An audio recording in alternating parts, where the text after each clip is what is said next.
बिस्मिल्लाहिर्रहमानिर्रहीम। अस्सलाम वालेकुम नाज़रीन, आप यूट्यूब चैनल देख रहे हैं। मैं इमरान ख़ान हूँ। रूसी सदर के पास पहुँच गए ईरान के वज़ीर ख़ारजा। इससे पहले वो पाकिस्तान आए थे, फिर ओमान गए थे, वापस पाकिस्तान आए थे, फिर वो रशिया पहुँच गए। रूसी सदर ने बड़ा खुला डुला स्टेटमेंट दिया है। प्यूटन के साथ मुलाकात हुई उनकी, रूस के सदर के साथ, और प्यूटन ने कहा कि ईरान के सुप्रीम लीडर को पैगाम दिया प्यूटन ने, और उनका पैगाम वसूल भी किया और नेक तमन्नाओं का इजहार भी किया।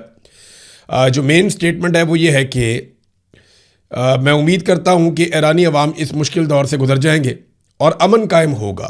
ईरान और ख़ित्ते के ममालिक के मफाद में जो मुमकिन हुआ रूस करेगा। देखिए, रूस हमेशा खुलकर सामने आया ईरान के मामले पर, और इस तरह ईरान को खुलकर किसी ने भी सपोर्ट नहीं किया, चाहे वो मुसलमान ममालिक हों या पड़ोसी ममालिक हों। ईरान को जो सपोर्ट रशिया से मिली है वो बड़ी खुली डुली सपोर्ट है। उसकी एक वजह यह भी है ना कि रूस जब भी किसी मुल्क के साथ लड़ता है या तनाज़े में आता है तो अमेरिका खुलकर रशिया के ख़िलाफ़ खड़े होने वाले मुल्क को सपोर्ट करता है, चाहे हथियारों के साथ हो, चाहे पैसे के साथ हो, चाहे इखलाकी नुक्ता नज़र से हो, चाहे अक़वाम मुत्तहिदा में वीटो करना हो या अपने इत्तेहादियों के साथ मिलकर दबाना हो, तो रशिया के ख़िलाफ़ हमेशा अमेरिका खड़ा होता है। इसी तरह रूस को मौका मिला तो रूस ईरान के साथ खड़ा हुआ, और रशिया ने ईरान के लिए स्टेटमेंट उस लेवल तक दिए हैं जिस लेवल तक कोई और मुल्क नहीं दे पाया। पाकिस्तान के हवाले से हल्की फुल्की सी अब तनकीद भी आना शुरू हो गई है। ये एक ईरानी पार्लियामेंट की कौमी सलामती और खारजा पॉलिसी कमेटी के तर्जुमान हैं इब्राहिम रज़ाई। इन्होंने एक ट्वीट किया है, इंग्लिश में ट्वीट है, मैं इसका ट्रांसलेशन आपको पढ़ के सुना देता हूँ कि पाकिस्तान हमारा अच्छा दोस्त और हमसाया मुल्क है, लेकिन मुज़ाकरात के लिए ये मौजू सालिस नहीं है और ना ही इसके पास सालसी के लिए ज़रूरी साख मौजूद है। ये हमेशा ट्रंप के मफाद को मद्देनज़र रखते हैं और अमरीकी ख्वाहिशात के ख़िलाफ़ एक लफ्ज़ भी नहीं बोल पाते। मिसाल के तौर पर दुनिया को बताने के लिए तैयार नहीं है कि अमेरिका ने पहले पाकिस्तान की तजवीज़ को कबूल किया मगर बाद में अपने वादे से फिर गया। ये भी नहीं कहते कि लबनान के मामले या मुंजमद असासों के बारे में अमरीकी वादा कर गए थे मगर उन्हें पूरा नहीं किया गया। एक सालिस को गैर जानिबदार होना चाहिए, ना कि हमेशा एक फरीक की तरफ झुकाव रखे। देखिए, मैंने पहले भी आपको ये कहा था कि ये पाकिस्तान के ऊपर उंगली उठेगी। वजह यह कि हमारी पोजीशन बड़ी अजीब है ना। हम ना अमेरिका की गारंटी दे सकते हैं, ना अमेरिका से गिला और शिकवा कर सकते हैं। हम सिर्फ अमेरिका की मदद कर सकते हैं। हाँ, ईरान से हम गिला शिकवा भी कर सकते हैं और ईरान से हम गारंटियाँ भी मांग सकते हैं। अमेरिका से ना हम गारंटी मांग सकते हैं, ना अमेरिका की हम गारंटी दे सकते हैं। ना अमेरिका अगर खिलाफ वर्जी करे किसी मामले की तो हम क्या करेंगे, हम ये भी नहीं बता पाते।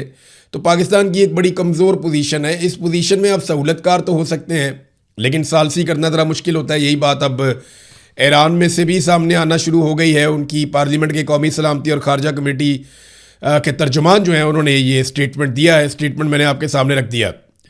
नाज़रीन, ईरान में अपने आप को जंग के लिए पेश करने वाले अफराद की तादाद 3 करोड़ हो गई है। ये वो 3 करोड़ लोग हैं जिन्होंने हुकूमत की इस दरख्वास्त के बाद कि अगर ज़मीनी हमला किया जाता है या लड़ाई तूल पकड़ती है तो ईरान की फ़ौज कम पड़ जाएगी। ऐसे में हमें वॉलंटियर्स चाहिए जो बहुत बड़ी तादाद में सामने आएँ, उन्हें हथियार दिए जाएँ और वो लोग मुकाबला करें बाहर से आने वाली फ़ौज का, या कोई भी जारहियत करता है ईरान के ख़िलाफ़ तो मुकाबला करें। तो अब जो तादाद होगी वो 3 करोड़ हो गई है। पूरी दुनिया में किसी भी मुल्क के 3 करोड़ फ़ौजी नहीं है। यानी सबसे ज़्यादा फ़ौजियों की तादाद चाइना की है, फिर अमेरिका की है, लेकिन इन दोनों को भी मिला लें तो इतने फ़ौजी नहीं है।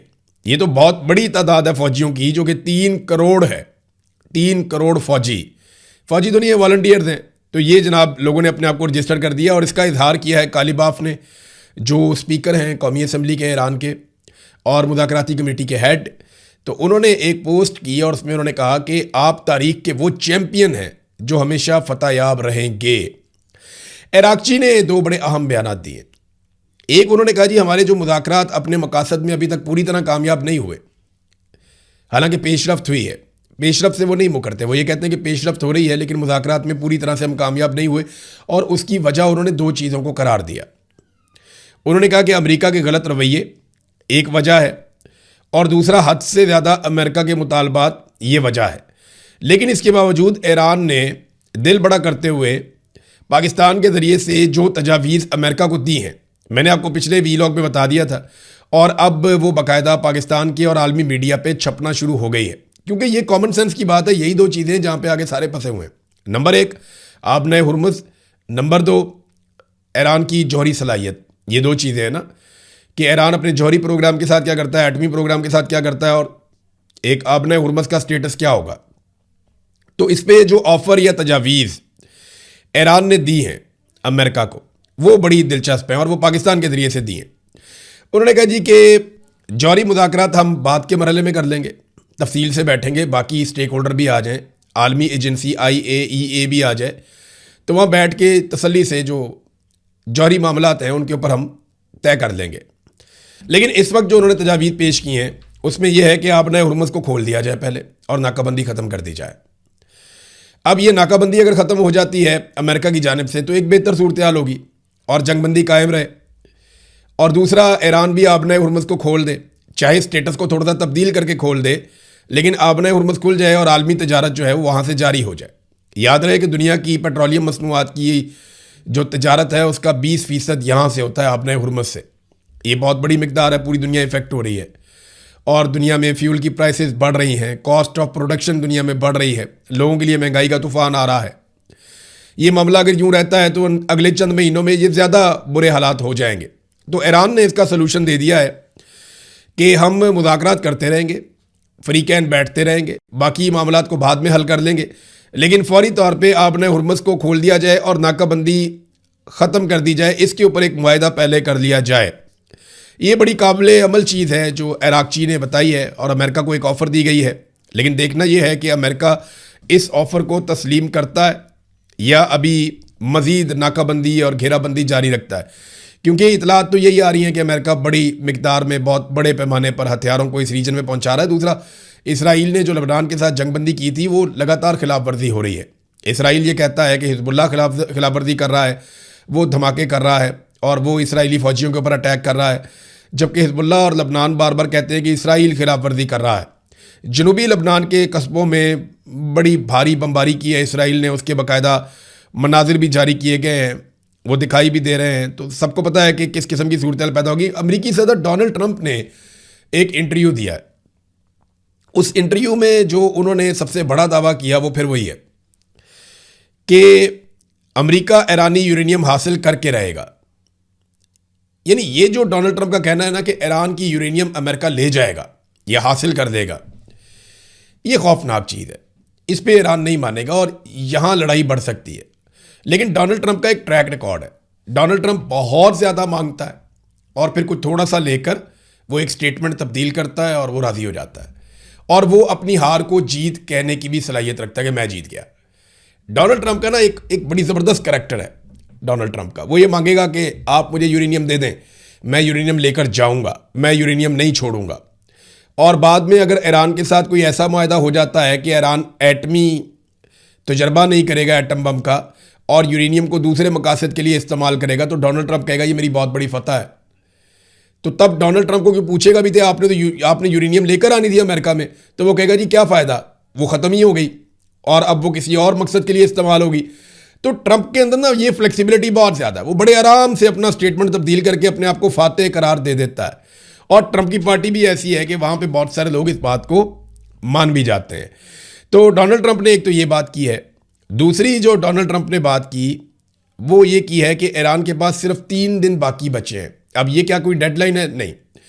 ट्रंप ने कहा कि 3 दिन के बाद डोनाल्ड ट्रंप के और अमेरिका के अंदाजों के मुताबिक ईरान अंदरूनी तौर पर फटना शुरू हो जाएगा।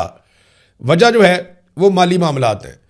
तेल की सप्लाई रुकने का बहुत बुरा अंजाम होगा ईरान का और ईरान अंदरूनी तौर पे बहुत ज़्यादा इंतशार का शिकार हो जाएगा और उसको काफ़ी प्रॉब्लम्स होंगे। तो उनके पास 3 दिन बाकी हैं, ये अमरीकी अंदाज़ा और अमरीकी तखमीना है।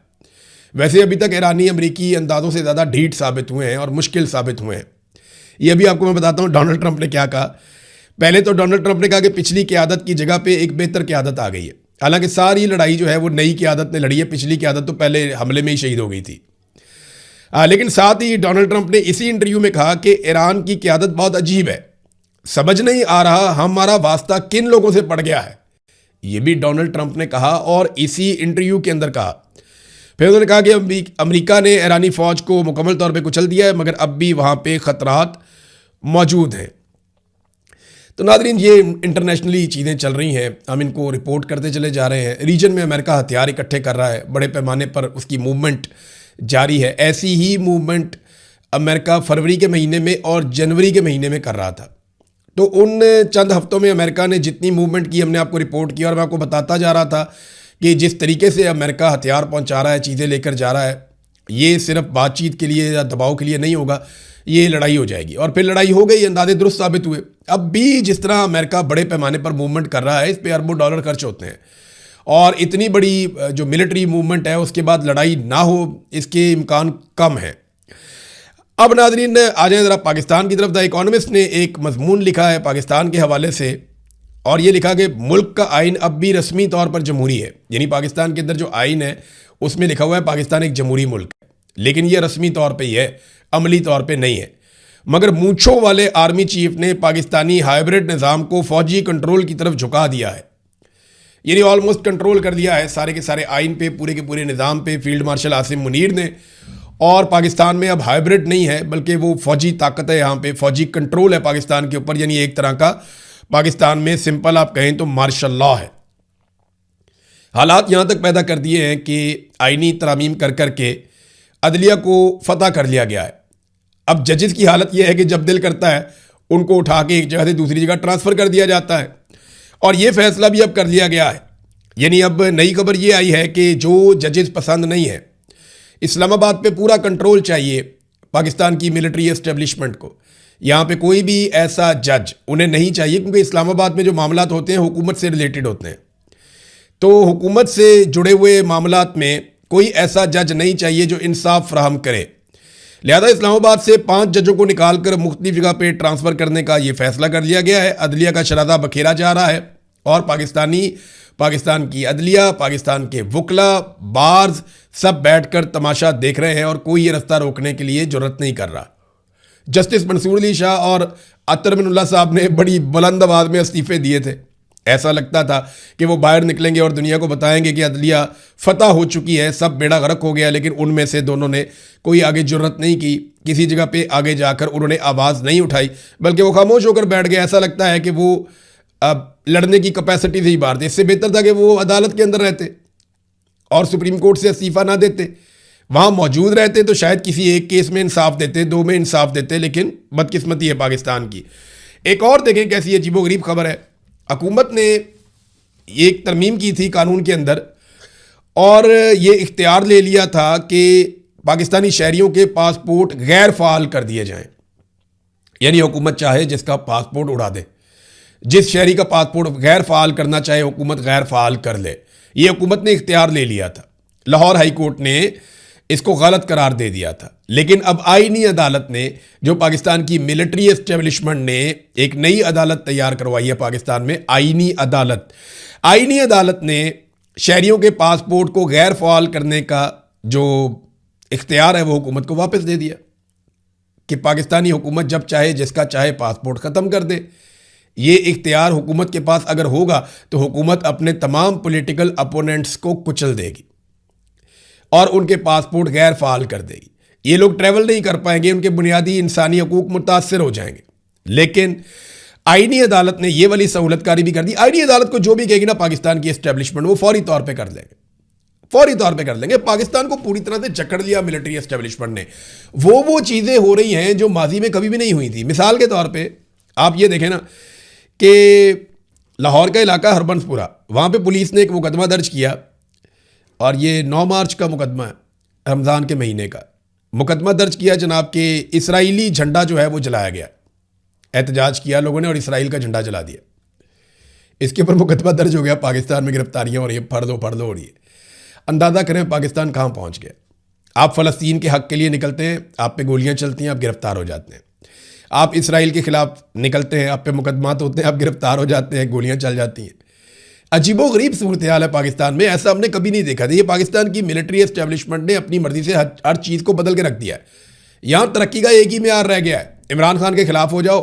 ब्यूरोक्रेट जो हैं उनमें से जो आदमी भी इमरान खान के ख़िलाफ़ चला जाएगा और पाकिस्तान तहरीक इंसाफ को कुचलने में अपना किरदार अदा करेगा, उसके लिए तरक्की के सारे रास्ते खुल जाएंगे।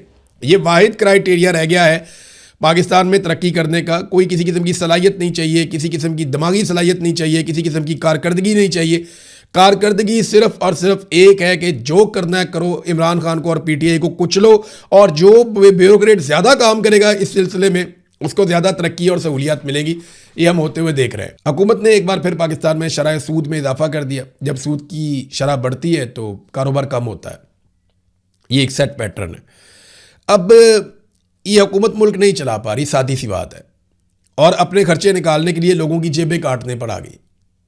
बिजली की कीमत हो, गैस की कीमत हो, पेट्रोल की कीमत हो, आम आदमी पे लगने वाले टैक्सेस हों, हर चीज़ के अंदर हुकूमत नाकाम हो गई। और आसिम मुनीर साहब के पास इस वक्त किसी किस्म का कोई माशी फार्मूला बाकी नहीं रहा। सिर्फ एक ही चीज़ है, दुनिया से पैसे मांगो, इकट्ठे करो अपने खर्चे पूरे करने के लिए, और पाकिस्तानियों की जेबें काटो, जितना मैक्सिमम हो सकता है इनके ऊपर टैक्स लगाओ, चाहे पेट्रोल में, चाहे गैस में, चाहे बिजली में, चाहे बाकी चीज़ों में, तो लोगों को दबाएं। अब सूद की शरह में भी इजाफा कर दिया गया है। आसिम मुनीर साहब के पास कोई माशी प्लान इस वक्त मौजूद नहीं है जो कारामद हो। इससे पहले उन्होंने बड़ी कोशिशें की हैं, बड़ा जोर लगाया, लेकिन उनका काम नहीं है, वो कर नहीं पाए। और ना ही मौजूदा सियासी अदम इस्तेहकाम का कोई हल उनके पास है। जिन लोगों के पास हल है उनमें से आधे जेलों में हैं और बाकियों को दीवार के साथ लगाया हुआ है, तो फिर हल तो नहीं निकलता इस तरीके से। हालात यहाँ तक पहुँच गए कि इमरान खान साहब के वकालतनामे पर दस्तखत करवाने के लिए इमरान खान साहब के वकीलों को अदालतों से जाकर रुजू करना पड़ता है। ऐसा माजी में कभी नहीं हुआ। कोई भी आदमी जेल में बंद है, उसका वकील अगर वकालतनामे पे दस्तखत करवाना चाहे तो एक छोटी सी दरखास्त देकर जाके वो दस्तखत करवा सकता है। वो जाकर अपने क्लाइंट से मिल सकता है, उससे बातचीत कर सकता है, केस के ऊपर डिस्कशन कर सकता है, और फिर उससे वकालतनामे पे दस्तखत करवा सकता है। मैं जेल में था, मियां अली अशफाक साहब आए, आके मेरे से दस्तखत करवाए, मेरे साथ केस को डिस्कस किया और चले गए। एक दफ़ा जो है वो एक और वकील साहब, फिर एक और मुकदमा हो गया, मैं जेल में ही था, वो आए, उन्होंने आके मेरे से दस्तखत करवाए। वो अली के एसोसिएट थे, मुझे मिले, बैठे, बातचीत की, वो भी चले गए। ये पाकिस्तान में नॉर्मल रूटीन है। ये हर कैदी को ये सहूलत मैसर है। इमरान खान के अलावा इमरान खान को इन्होंने दबा कर रख दिया है, और हर तरह का कार्ड इमरान खान के खिलाफ इस्तेमाल किया भी। ये ताहिर अशरफी साहब लंदन में थे, यहाँ पे कुछ ओवरसीज पाकिस्तानियों ने इन्हें घेर लिया। उन्होंने कहा जनाब आप हर हुकूमत का हिस्सा बन जाते हैं। फिर उन्होंने ताहिर अशरफी साहब से कहा कि ना सिर्फ आप हर हुकूमत का हिस्सा बन जाते हैं, बल्कि आप ये जूते पॉलिश कर रहे हैं। इस किस्म की बातें उनसे की गई। ताहिर अशरफी साहब जो है फील्ड मार्शल आसिम मुनीर की तारीफ़ें करते रहे, और वो जो दूसरे नौजवान वहाँ पे थे वो लोग ये कहते रहे कि नहीं नहीं वो बहुत जालिम है, और उन्होंने पाकिस्तान में फस्तायत जो है वो बर्पा की हुई है। अब अशरफी साहब अपनी बातें करते, वो अपनी बातें करते। बाद में अशरफी साहब ने कहा मेरी फैमिली मेरे साथ थी, हालांकि जो दूसरे लोग हैं उनका ये दावा है कि फैमिली साथ नहीं थी। लेकिन एक बात मैं कैटेगोरिकली कहूँ कि अगर किसी की फैमिली उसके साथ है या नहीं भी है, कोई बंदा अगर आपसे बात करना चाहता है तो आप उससे बात करें, जो नहीं बात करना चाहता आप सवाल करें और चले जाएं। हम किसी की तस्दीक नहीं कर सकते, ना ताहिर अशरफी कर सकते हैं, ना कोई और कर सकता है। इस बात का सबको ख्याल रखना चाहिए। लेकिन एक बात मैं बताऊं, उसके बाद जो घिनौना काम ताहिर अशरफी साहब ने किया ना, वो देख के मैं हैरान रह गया हूं, कैसे कोई आदमी किसी की जिंदगी से खेल सकता है।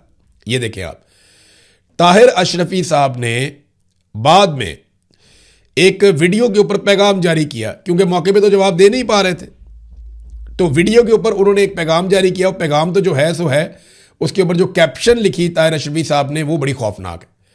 उन्होंने लिखा मुनकरीने ख़त्म नबूवत के सहूलतकारों को जवाब। यार आप मारना चाहते हैं लोगों को, मौलवी साहब आपका दिमाग ठीक है? वो आपके पॉलिटिकल अपोनेंट है, उन्होंने पॉलिटिकल सवाल किया कि यार आप मिलिट्री को सपोर्ट क्यों करते हैं सियासतदानों के मुकाबले में? यूनिफॉर्म वाला जर्नैल चीज़ों को कैसे कंट्रोल कर सकता है? ये तो जायज़ सवाल आते, कोई करता है, आपके पास जवाब है, दे, नहीं है तो दफ़ा करें आप। लेकिन ये क्या बात हुई कि आप बाद में बैठ के नंबर टांगने के लिए वीडियो बना रहे हैं और उसमें आप कह रहे हैं मुनकरीने ख़त्म नबूवत के सहूलतकार। ये क्या होता है? आप तो लोगों की ख़त्म नबूवत के नाम के ऊपर तो पाकिस्तान में लोग जान से मार देते हैं।